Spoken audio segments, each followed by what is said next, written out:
இருக்கும் வணக்கம். ஆஹ் உண்மையில அடிக்கடி ஆன்லைனுக்கு வாரது அவ்வளவு நல்லதில்லை. ஆனா எங்கட இலங்கையில நடக்கிற அரசியல் கலாச்சாரங்களின் அடிப்படையில அது மிக மோசமான ஒரு விடயங்களை கொண்டிருக்குது.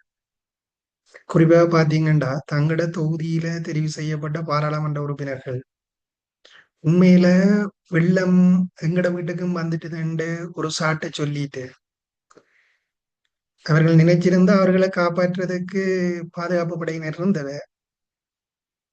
பொருத்தமான இடத்துல கொண்டே விடுறதுக்கும் பாதுகாப்பு படையினரால முடியும்.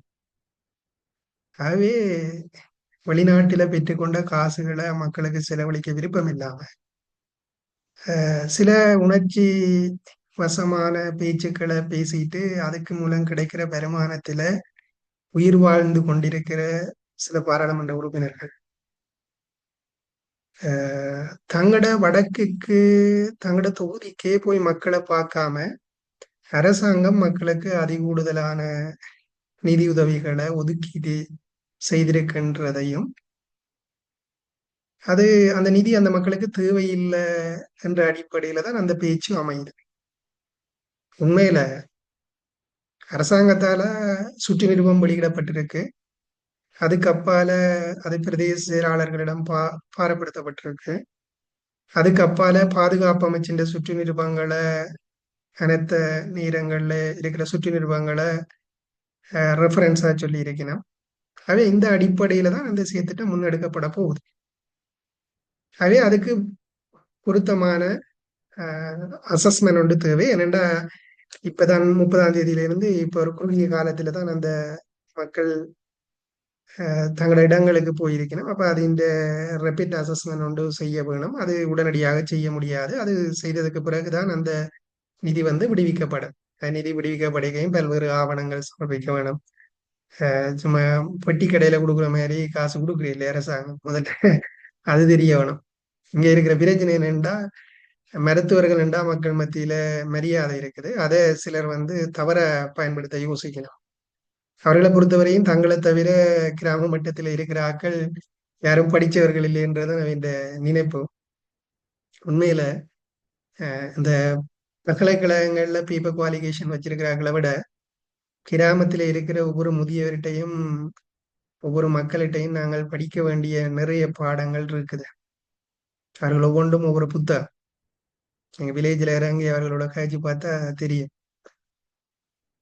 ஆகவே இந்த பொறுப்பற்ற தன்மை அல்லது தமிழ் மக்களின் இனப்பிரச்சனை சம்பந்தமாக நாங்க பேசுகிறோம் என்று சொல்லிட்டு சில தமிழ் மக்களுக்கு மகிழ்ச்சிகரமாக அமையக்கூடிய வார்த்தைகளை நாங்க பாராளுமன்றத்துல பயன்படுத்திட்டு அல்ல சத்தம் போட்டு காய்ச்சிட்டு அல்ல உணர்ச்சி வசமா காய்ச்சி போட்டு வெளியில வந்து என்ன பெனிஃபிட் தமிழ் மக்களுக்கு அதால கிடைச்சேன்னா ஒன்றும் இல்லை. அவர்கள் அந்த வீடியோ கிளிப்ஸை பார்க்க சில நேரம் மகிழ்ச்சியை ஃபீல் பண்ணியிருப்பேன். அவ்வளவுதான். அதுக்கு அங்கால ஒன்றும் கிடைக்க போறது இல்லை. அதே பாராளுமன்றம்ன்றது தனிநபற்ற அடிபாடுகளுக்கு அல்லது தங்களுக்கு எதிரானவர்களை குற்றஞ்சாட்டுறதுக்குரிய இடம் இல்லை. தமிழ் மக்களுக்கு நாங்கள் தீர்வு திட்டங்களை சொல்ல போறோம்டா என்ன வகையான தீர்வு திட்டங்களை சொல்ல போறோம்? சரி, இந்த நிவாரண ஒதுக்கீட்டில பிழையாக கொடுக்கப்பட்டிருக்கேன்டா நீங்க உங்களோட அமைப்பாளர்களை வச்சுக்கொண்டு அவர்களின் பாதிப்பு என்ன, அவர்கள் யார் சரியா செய்திருக்கா இல்லையா என்ற தொடர்பாக நீங்க முறையிட முடியும். அதுக்கு பொறிமுறை இருக்குதானே அரசாங்கத்துல. அதை விட்டு போட்டு எடுத்ததுக்கெல்லாம் நாங்கள் அரசாங்கத்துல குற்றம் சுமத்த வேணும் என்கின்ற மனநிலையோட இருப்போம் என்றா தமிழ் மக்களுக்கு எந்த ஒரு விஷயத்தையும் பெற்றுக் கொடுக்கல. நீங்க உங்களோட மனச்சாட்சிகளை தொட்டு சொல்ல வேணும். நீங்கள் பாராளுமன்ற உறுப்பினர் ஆகினா போல உங்களோட தொகுதிகளில் என்ன மாற்றங்கள் உருப்படியா நடந்திருக்கு, நீங்கள் என்ன கொள்கைகளை முன்வச்சு பாராளுமன்ற உறுப்பினர்கள் ஆகினீங்க, என்ன மாற்றங்கள் நடந்திருக்குன்னு சொல்ல வேணும். சில பேர் இதுல ஆயுள் காதல பாராளுமன்ற உறுப்பினர்கள் எல்லாம் இருக்கிறீங்க. உங்களோட மனச்சாட்சியை தொட்டு சொல்லுங்க. நீங்க இப்ப புதுசா வந்த பாராளுமன்ற உறுப்பினர்களை நீங்க சொல்றீங்க அது செய்யல இது செய்யலன்னு நீங்க காலாகாலமா இருக்கிறீங்க தானே. நீங்க தமிழ் மக்களுக்கு குறிப்பாக 2009ஆம் ஆண்டுக்கு பிற்பாடு என்ன விதமான மாற்றங்களை நீங்க கொண்டு வந்திருக்கிறீங்கன்றதை நீங்க மனச்சாட்சியத்தோடு சொல்லணும். அவே ஒருத்தரும் ஒண்ணும் கொண்டு வரையில. அவே குறிப்பாக உங்கள்கிட்ட இந்த நண்டு அரசியல்லாம் நடக்குது. ஒருத்தன் செய்தா அதை விமர்சிக்கிறது, அவனை பிடிச்சு இழுக்கிறது. அப்ப யாருக்காக அரசியல் செய்கிறோம் என்ற விவஸ்தை இல்ல. எல்லாரும் தமிழ் மக்களுக்காக தான் செய்கிறோம் என்ற அந்த மனப்பாங்கு இல்ல. அப்ப எதை விமர்சிக்க வேணும், எதை விமர்சிக்க கூடாது என்ற தன்மை இல்லை. நீங்களும் ஏனைய அரசியல் கட்சிகளை போலதான் நீங்க அரசியல் செய்வீங்களா, நீங்க உருப்படையலாம். ஏன்டா எங்களுக்கு ஒரு நீண்ட வரலாறு இருக்குது. நீண்ட வரலாற்றில நாங்களே இந்த யுத்தத்துல தோற்றோம் என்ற வரலாறுகள் இருக்குது. எனவே தமிழ் மக்கள் அந்த விடயங்களை படிப்பினைகளாக கொண்டிருக்கணும். இன்னும் நீங்கள் உங்கள்கிட்ட இருக்கிற ஐடியாலஜியை வச்சு கொண்டு மாறி மாறி அடிபட்டு கொண்டிருப்பீங்களா, இன்றைக்கு இல்லை, இன்னும் ஒரு 1000 ஆண்டு போனாலும் உங்களுக்கு சுயாட்சியும் பெறாது, ஒன்றும் பெறாது. அதே குறிப்பாக இந்த பாராளுமன்ற உறுப்பினர்கள் தவறான தலைவர்களாக இருக்கிறோம் என்றால் சரியாக நீங்கள் வழிகாட்ட வேணும் மக்களை. உங்கள்கிட்ட ஒரு ப்ராப்பர் பிளான் இல்லை. நீங்க உங்களோட மனச்சாட்சியத்தோடு சொல்லுங்க. உங்களோட கட்சியே இல்லை, அங்கங்க தொகுதி அமைப்பாளர்களை எலெக்ஷனுக்காக வச்சிருக்கிறீங்க. அந்தந்த பிரதேசங்கள்ல அனர்த்தம் ஏற்பட்டா உங்கள்ட்ட ஒரு மதிப்பீடு இருக்கா? அதை கையாளுறதுக்கான வாலண்டரி சர்வீஸ் வழங்குறதுக்கான உத்தியல் வச்சிருக்கிறீங்களா? இல்லையே. பிறகு நீங்க அரசாங்கம் செய்கிற வேலைகளையும் நீங்கள் விட்டுக் கொள்றீங்கள் இல்ல. 2 நாளா பார்த்தா அந்த அரசாங்க பாராளுமன்ற உறுப்பினர் வெளியில வர இல்ல, அவர் வீட்டுக்கே இருக்கிறார். இப்படித்தான் எங்களோட கருத்து பரிமாறுகள் நடந்தது. திரும்ப காசு கூட ஒதுக்கிட்ட உடனே இங்கே எங்களோட எதிர்கால தேர்தல் திட்டங்கள் பாழா போயிருமன்றதுக்காக திரும்ப விமர்சிக்கிறீங்க. விமர்சிக்கத்தான் வேணும். அது இது அல்ல சூழ்நிலை. அடுத்தது நீங்கள் ஒன்று ஞாபகத்தில் வைக்கணும். தனி அரசாங்கம் உங்களுக்கு ஒரு நாளும் யாழ்ப்பாண மக்களுக்கோ அல்லது வடக்கில இருக்கிற வன்னி மக்களுக்கோ இந்த விசேட திட்டங்களையும் தரப்போறது இல்லை. அது தர்றதுக்கு அங்க இருக்கிற அரசியல்வாதிகளோ அல்லது அங்க இருக்கிற தீவிர எண்ணமுடைய மக்களோ விட போறது இல்லை. அதே சந்தர்ப்பங்கள் கிடைக்க அதை உரிய ஆக்களுக்கு போய் சீர வைக்க வேணும். மற்றது வீடு கழுவுறது இல்லை. ஒரு தண்ட வெள்ளம் வந்தா நீங்க வெறுமனே வீட்டுக்கு தான் வெள்ளம் வந்தான்னு நினைக்க கூடாது. அவனோட வாழ்வாதாரம் பாதிக்கப்பட்டிருக்கும். அது பிசினஸா இருக்கலாம், அல்லது கால்நடை வளர்ப்புகளா இருக்கலாம், விவசாயங்களா இருக்கலாம். அவனோட வாழ்வாதாரம் பாதிக்கப்படும். சில நேரம் அவன் அவுட் ஸ்டேஷன்ல வேலை செய்யறவன் இருப்பான். மேசன் வேலைக்கு எத்தனையோ பேர் கொழும்பு போறார்கள் இருக்காங்க. அடுத்தது காமன்ஸ்ல வேலை செய்யறார்கள் இருக்காங்க. ஸோ அப்போ அவங்களோட வாழ்வாதாரங்களை நீங்க பார்க்கணும். நீங்க வீடுகளுக்கு இருந்து கொண்டு உங்களோட வீடுகளை நீங்க வடிவா வச்சுக்கொண்டு இந்த மாதிரியான பதிவுகளை செய்யக்கூடாது. உங்களுக்கு ஒரு டயலாக்ன்ற டேட்டா கிடைச்ச உடனே நீங்க உங்களுக்கு வாரது இல்லாததையும் நீங்க பதிவு செய்யக்கூடாது. கொஞ்சம் பொறுப்புணர்வோட சமூக உணர்வுகளோட நீங்க நடந்து கொள்ளணும். உண்மையில இது இலங்கையில இருக்கிற தகவல் தொழில்நுட்பத்தின் ஒரு குறைபாடு. சில நாடுகள்ல பாத்தீங்கன்னா நீங்க ஃபேஸ்புக் ஓபன் பண்றதுக்கு உங்களோட பாஸ்போர்ட் கேட்கும், அல்லது உங்களோட ஐடென்டி கார்டு கேட்கும், அல்லது லைசன்ஸ் கேட்கும். நீங்க எங்கேயாவது பிளேயான செக்யூரிட்டி ஆப்ஷனுக்கு போயிட்டீங்கன்னா திரும்ப உங்களோட ஃபேஸ் ஆப்ஷனை கேட்கும். ஆக இவ்வாறான நடைமுறைகள் உண்மையில இலங்கையிலையும் இந்த சமூக வலைத்தள பாவனையில கொண்டு வர வேணும். அப்பதான் அந்த நாகரிகமான பதிவுகளை, முகங்காட்டுற பதிவுகளை இடக்கூடியார்கள் இருப்பினும் செய்ய வேண்டிய வேலைகள் நிறைய இருக்கு. இன்னமும் வாழ்வீட்டு கலாச்சாரத்தை வச்சிருக்கிறோம். அதுக்கு பின்னால பல சட்டவாளர்கள் இருக்கிறதாக சொல்லப்படுது. அது யாருன்னு தெரியாம நாங்க பகிரங்கமா சொல்லலாம். ஏன்டா இந்த நாளைக்காவே போர்க்கொடி தூக்குவினோம். ஆகவே இதே சட்டத்துறை சார்ந்தாக்கள் பார்க்கணும். நியாயமா வேலை செய்யற நிறைய சட்டவாளர்கள் இருக்கிறீங்க. அப்ப நீங்க பொதுநல வழக்குகளை போடணும். செய்ய வேண்டிய வேலைகள் இருக்கு. நாங்க எப்பவும் சமூகத்தை பதட்ட சூழ்நிலையோடையும் விரக்தியான சூழ்நிலையோடையும் அல்லது வெறுப்பான மனப்பாங்கையும் நாங்க வளர்த்து கொண்டிருந்து எங்கட சமூகத்தை முன்னேற்றலாம். இதுக்கு பிரச்சனை இந்த பிழையான தலைவர்களை நாங்க தெரிவு செய்யறது. தமிழ் மக்களை பொறுத்தவரையும் அர்ப்பணிப்புள்ள இளைஞர்கள் ஒரு காலத்துல இருந்தவர். அந்த குழுக்களை பற்றி காய்ச்ச உடனே அவன் நல்லவன் என்று நம்புறதுதான் மிகப்பெரிய ஆபத்து. கதைக்கிறவன் எல்லாம் நல்லவன் என்று நம்புறதுன்றதுதான் மிகப்பெரிய ஆபத்து.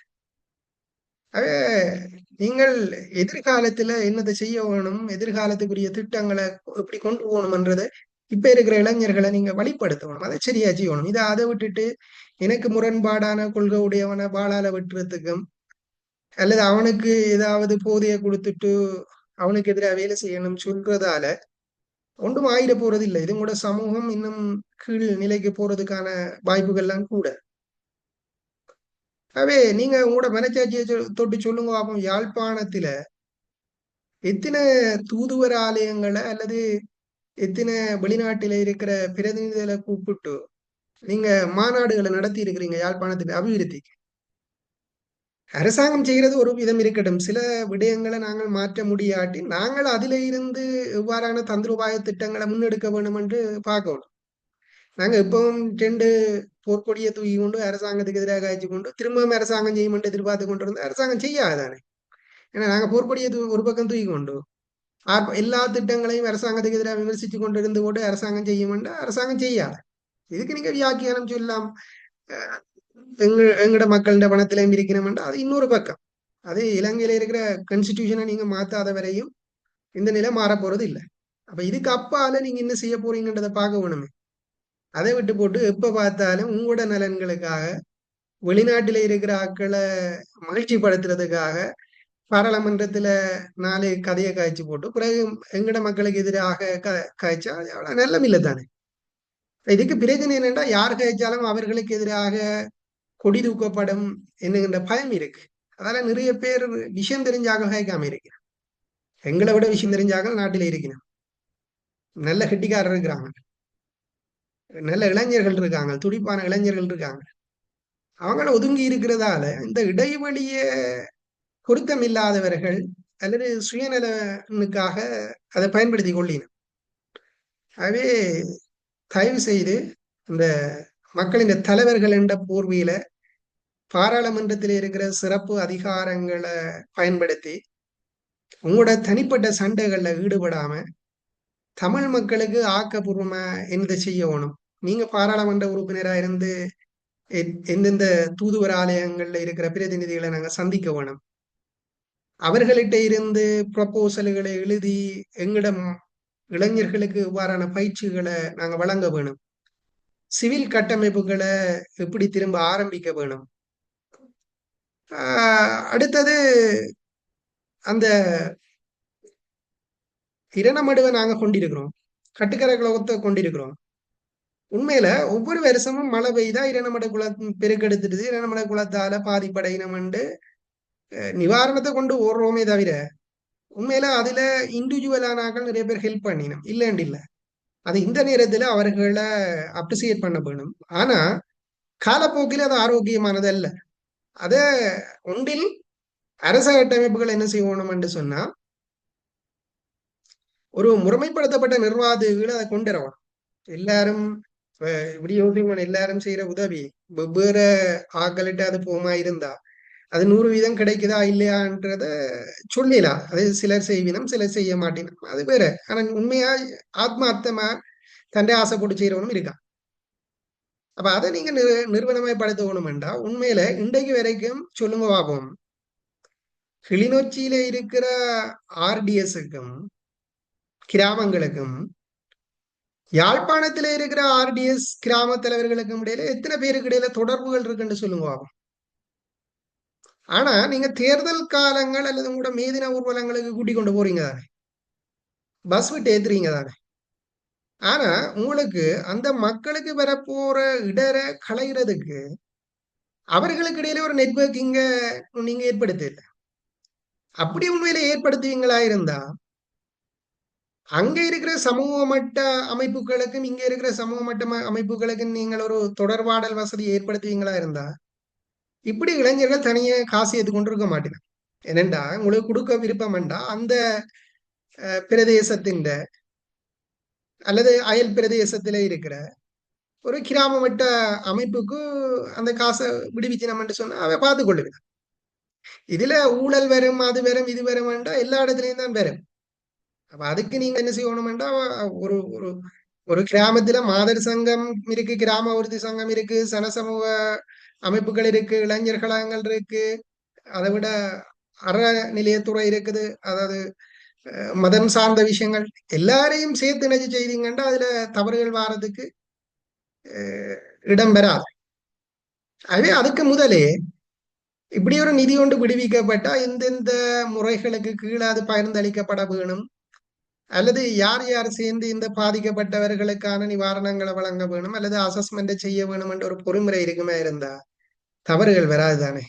அப்ப என்ன செய்ய வேணும் என்றத நாங்க அதை செய்யாம அரசாங்கம் செய்கிற வேலைகளை நாங்க விமர்சித்துக் கொண்டிருக்கிறோம். அப்ப உண்மையில யாழ்ப்பாண மக்களா இருக்கலாம் அல்லது வன்னி மக்களா இருக்கலாம், இன்னும் கஷ்டத்தில் இருக்கிற நிறைய பேர் இருக்காங்க. அடிப்படையில உங்களுக்கு தெரியும், சோசியல் ஸ்டேட்டஸ்ன்றது முக்கியம். தங்களே கஷ்டம் இருந்தாலும் வெளியில நல்ல மாதிரி காட்டிக்கொள்ற நிறைய பேர் இருக்கணும். வெளியில சொன்னா தங்களோட அந்தஸ்து குறைஞ்சிருமன்றதுக்காக சொல்லாதாக்கள் இருக்கணும். இன்னும் உண்மையில நிறைய கஷ்டத்துல இருந்து உதவியை கேட்காதாக்கள் இருக்கணும். பழக்கப்பட்டவன் அல்லது உதவி வாண்டி தொடர்ச்சியா பழக்கப்பட்டவன் எனக்கு உதவி வேணும்னு வாயால கேட்பான். ஆனா கௌரவமா வாழ்ந்து தங்களை வாழ்வாதாரங்களை துளைச்சவங்க வாயால கேட்க மாட்டாங்க. நீங்க உண்மையில பார்த்தா கனவேற்ற வாழ்வாதாரங்கள் அழிஞ்சிருக்கு, ஆடு மாடுகள் அழிஞ்சிருக்கு. இப்ப இதுக்கு எல்லாத்தையும் நீங்கள் கதைக்கிறத விட்டு போட்டு உங்கள்ட்ட ஒரு அசஸ்மெண்ட் இல்லை, பேசிக் டேட்டா இல்லை, நீங்கள் களத்துல இறங்கி இல்லை, ஆனா பாராளுமன்றத்துல அரசாங்கம் ஒதுக்குற நிதியை வேண்டாம் என்று சொல்றீங்க பாருங்க. உங்களை இன்னமும் மகத்தான தலைவர்களாக கொஞ்சம் பேர் வெளிநாட்டுக்கு போட்டு கௌரவிக்கிறார்களும் அல்லது ஊருக்குள்ள உங்களுக்கு வாக்கு போடுறாக்களும் இருக்கணும் தானே. அப்ப இது யார நோக வேணும் என்று தெரியல. இன்னும் நீங்கள் சில பழைய அடையாளங்களோட தொடர்ந்து அரசியல் செய்யலாம் என்று யோசிக்கிறீங்க. ஆனா நான் நம்புறேன் இப்ப இருக்கிற இளைஞர்கள் மிக உஷார், அவங்களுக்கு எல்லாம் தெரியும். வருகின்ற தேர்தல்கள் உங்களுக்கு நல்ல பதில்களை தரும் என்று நான் நம்புறேன். இப்ப இதுக்கு எடுத்த உடனே நான் அரசாங்க சார்பான ஆளண்டு கொஞ்சம் எழுதும். நான் இந்த அரசியலை விட்டு நிறைய காலம் ஆயிட்டு. நான் இது சொல்ல வாரது எங்கட மக்கள், எங்கட மக்களின் வலிகளை எனக்கு தெரியும். ஏனென்றா நானும் பல இடப்பெயர்வுகளை சந்திச்சவன், பல இழப்புகளை சந்திச்சவன். ஸோ அதனால தமிழ் மக்களுக்கு கிடைக்கிற விடயங்களை நீங்கள் உத்தமர்கள் மாதிரி, நீ உங்களோட குடும்பங்கள் நல்லா இருக்குது, நீங்கள் நல்ல இடத்துல முதலீடுகள் செய்திருக்கிறீங்க, ஆகவே அதை குழப்பாம தயவு செய்து ஊரமா விளையாடி கொண்டிருந்தீங்களா நீங்கள் பிழைக்கத்தான் வேணும். நீங்கள் வளமையா விளையாடுற விளையாட்டுகளை 4 வசனத்தை பாராளுமன்றத்துல பேசி உங்களோட பிழைப்புகளை நீங்க நடத்தி கொண்டீங்கன்னா அது நல்ல. அதுக்காக இந்த அப்பாவி மக்களுக்கு கிடைக்கிற நல்ல உதவிகளை தடுக்காம இருங்க, தயவு செய்து தடுக்காம இருங்க. அது பெரிய உதவியா இருக்கும். நன்றி.